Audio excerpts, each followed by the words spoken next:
முழு வலை பிடிச்ச முடியும் என்ன அதுக்கு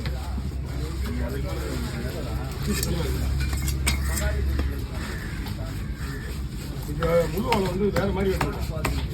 அதே மாதிரி முழு பெருசாக இருக்காது மீன் போடலாம் ரொம்ப பெருசாகி